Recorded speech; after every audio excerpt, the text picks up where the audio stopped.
May bago na namang TV ang Xiaomi. Ito yung 2025 version ng Xiaomi TV A Pro at excited akong i-share sa inyo to kasi this time, hindi lang 32, 43, 55, and 65 yung ino-offer nila. Hanggang 75 inches na yung available ngayon. Yan din yung i-review natin. At hindi lang yan yung bago kasi naka-QLED panel na rin to, naka-Google TV pa rin, may voice command, Chromecast, and other smart features. Ilang araw ko na tong gamit for watching movies and TV series. Bumili na rin ako ng PS5 para i-test to for gaming. Pumunta rin ako sa pinakamalapit na appliance center para ikumpara yung presyo. So tapusin nyo tong video dahil pag-uusapan natin kung panalo ba talaga tong bagong TV A Pro nila. Una muna sa packaging ng Xiaomi dito. Madali lang i-unbox kasi hindi siya yung bubunutin mo pataas. Yung mismong box na lang ang iaangat natin dyan. Tapos may iiwan na lang sa lapag yung TV so mas madali siya. Pero syempre dapat 2 o 3 tao pa rin kayo. Hindi pwedeng mag-isa ka lang. So siguro patulong ka na lang din dito. Bakit kailangan ko tumulong? Pagdating sa itsura at build, well, wala naman tayo masyadong pag-uusapan sa design since black slabs lang naman talaga ang mga TV. Pero sabihin ko lang na ang premium tignan nitong Xiaomi TV A Pro, unang-una dahil sa napakanipis na side bezels. Mukhang mataas talaga yung screen-to-body ratio dito at ang laking plus niyan para sa akin dahil nga mas immersive siyang tignan. Tsaka nagustuhan ko rin na simple lang yung itsura. Xiaomi logo sa gitna, A Pro sa gilid, kahit yung LED indicator ang social ding tignan. At pagdating sa mismong build, good news din kasi just like last year, naka-unibody design at naka-metal frames pa rin itong 2025 TV A Pro. At sa totoo lang, nung tinitignan ko to, sa isip ko, kinukumpara ko siya sa ibang mga TVs na nasubukan ko before at sa loob-loob ko, parang okay lang din naman kahit na plastic frames lang yung mga TV natin kasi nga kapag nakapwesto na yan, hindi na rin naman natin gagalaw-galawin. Kaya lang syempre andun pa rin yung unang-una mas premium hawakan at mas premium tignan kapag metal. Tsaka syempre mas okay na rin yan para just in case na masage or matabig yung gilid ng TV, may mga bata tayong kasama sa bahay, at least alam natin na solid yung frames. Wag lang siguro ganito yung gagawin sa TV mo. Speaking of solid, nagustuhan ko rin yung stand. Usually kasi kapag nagre-review ako ng TV, medyo flimsy yung stand. Madalas okay naman pero medyo nakakatakot kapag nasagi. At honestly, kung bibili ako ng ganitong mga malalaking TV, matik na i-wall mount ko talaga. Maglalagay ako ng link sa mga wall mount brackets na marerecommend ko. Pero sabihin ko lang din na sakaling wala pa kayong pang mount, o di kaya nagre-rent kayo, bawal magbutas sa mga pader, okay lang naman kasi sturdy talaga yung stand dito. Kaya niya talagang suportahan yung TV ng maayos at hindi siya yung nakakatakot na stand na konting sagi lang uuga-uga na. Pinagkamalan ko pang ang metal. Plastic lang pala according sa website nila. Okay, so pag-usapan na natin yung mismong display. Again, 75 inches yung nasa atin ngayon. Ito yung pinakamalaking TV na na-review ko sa channel. 65 inches dati at sa totoo lang, nung nakapag-review ako ng 65 inches, sobrang laki na nun para sa akin. At andun na rin yung feels na parang nasa sinehan ka na rin.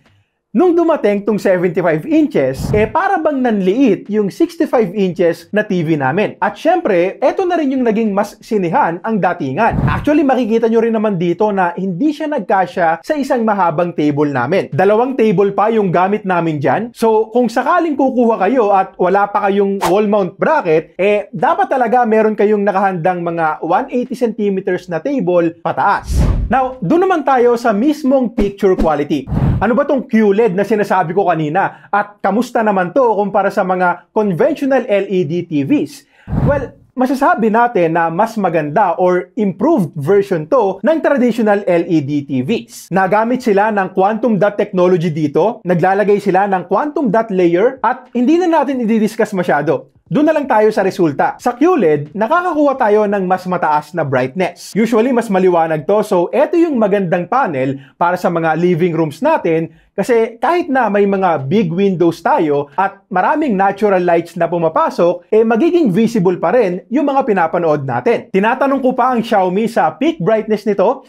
Wala rin kasing nakalagay sa website nila. Babalitaan ko na lang kayo pag alam ko na. So, sa ngayon, sabihin ko na lang din na maliwanag talaga to at hindi ako nakulangan sa brightness. Isa pang lamang ng QLED sa LED, yung better contrast. Darker blacks at hindi naman siya yung pure blacks talaga tulad sa mga much expensive usually 6 digits na OLED TVs. Pero sa nakikita ko dito, malalim na rin talaga yung pagka-black, mas less din yung halo or yung blooming effect. At nung kinukumpara ko to sa 65-inch LED TV namin, napansin ko rin agad-agad yung mas accurate, mas vibrant, at mas rich na colors. 92% of DCI-P3 yung covered. Di hamak na mas maganda yung kulay dito. So, mas maganda ring panooran at hindi lang sa mga makukulay na palabas yan like anime kasi mapapansin din natin yung mas natural looking na skin tones kapag totoong tao na yung pinapanood natin. Now, of course, may iba't ibang picture modes pa rin tayo dyan. Pwede nating i-customize at i-adjust. Viewing angles, okay din na medyo big deal din kapag yung sofa or yung pwesto nyo, hindi katapat mismo ng TV. In terms of resolution, 4K na rin yan at promise,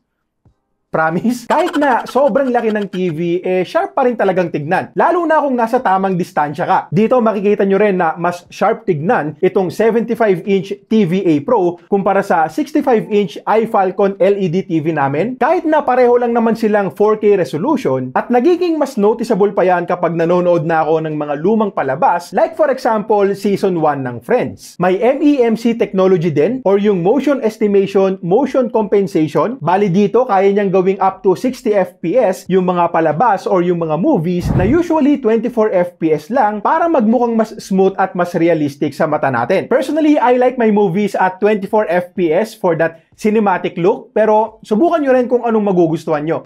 So, siguro ang kulang na lang talaga para sa akin in terms of watching movies ay yung support for Dolby Vision. Yes, wala tayong Dolby Vision support this time, pero meron namang HDR10 at maganda rin yung outputs sa mga HDR movies na pinanood ko. Wala rin akong napansing purple artifacts sa mga fast-paced and dark scenes na dati kong na-encounter sa 65 inches na Hisense TV. Yun nga lang, napansin ko sa mga horror movies or mga movies na may dark scenes na may mga pagkakataong sumusobra sa pagka-dark yung shadows na tipong nawawala na yung details. So, kapag ganon, may mga horror movies kayong pinapanood at tingin nyo nawawala na yung detail sa shadows, pwede nyong i-adjust yung brightness ng TV. By default, nakaset yan sa 50 at para sa akin, around 55 hanggang 60 yung magpapalabas ng details ng hindi nagiging washed out yung colors. Now, kung gagamitin naman natin to for gaming, again, nag-test ako ng PS5 dito and wow! Sobrang laki ng TV tapos ang nipis lang ng side bezels, ang ganda ng kulay, sharp, maliwanag, sobrang gandang experience para sa akin. Well, hindi ito yung TV na tad-tad talaga ng mga gaming features,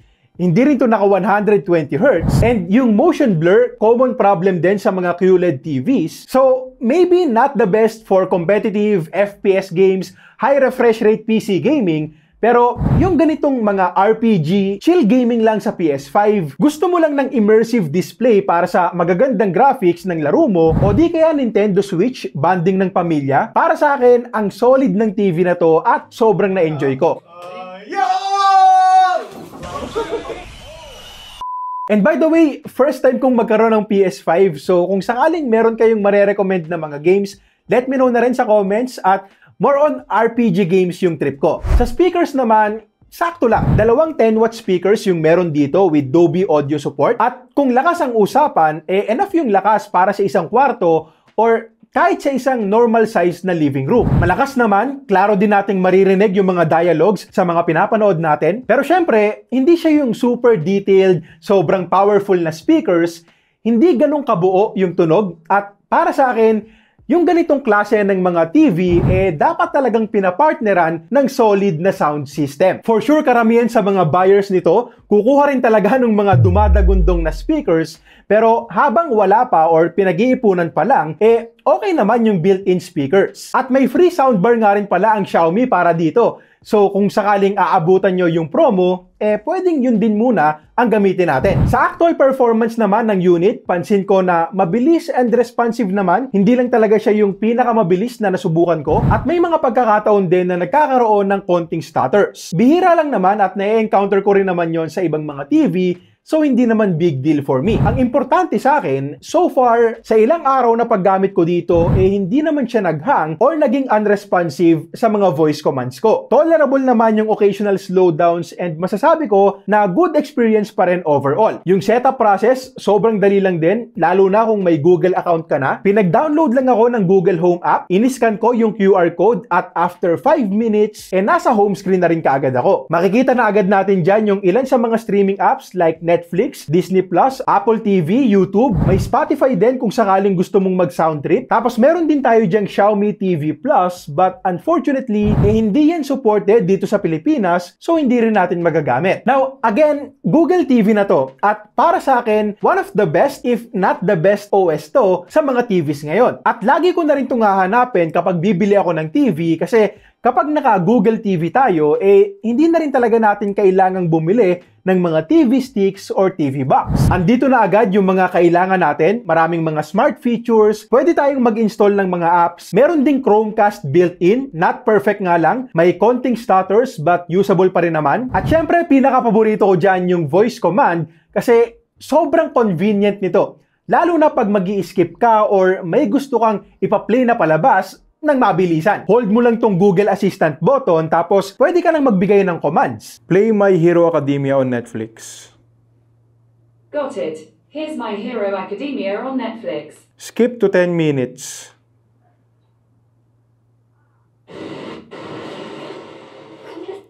Turn the volume down to 50%. Sure. Tell me a joke. Why does a duck have tail feathers? To cover its butt quack.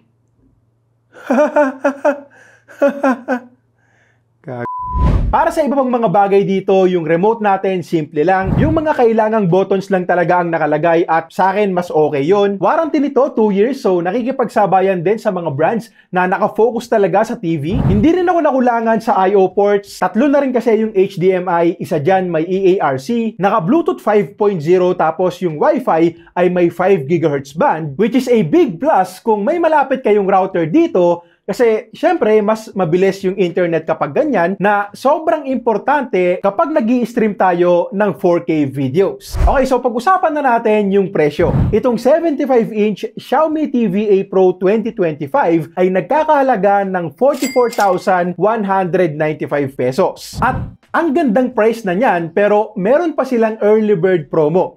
From August 29 hanggang September 5, 2024, exclusively sa Shopee, pwede na lang natin itong makuha for 39,995 pesos at again, meron pa yung libreng Redmi na soundbar. At para lang alam nyo kung bakit sobrang nagustuhan ko yung price, sinabi ko kanina sa intro na pumunta ako ng appliance center para magtingin-tingin ng presyo. At ang pinakamurang 75 inches QLED TV na nakita ko doon ay nasa 70,000 pesos. Tumingin din ako sa website ng Abenson, yun din yung pinakamura, 70K. Tapos dito sa Lazada, merong 75 inches na less than 40K lang din, pero hindi siya QLED at hindi pa rin ganun kakilala yung brand. At siguro nga mas maraming extra features na ino-offer yung mga 70,000 pataas na QLED TVs.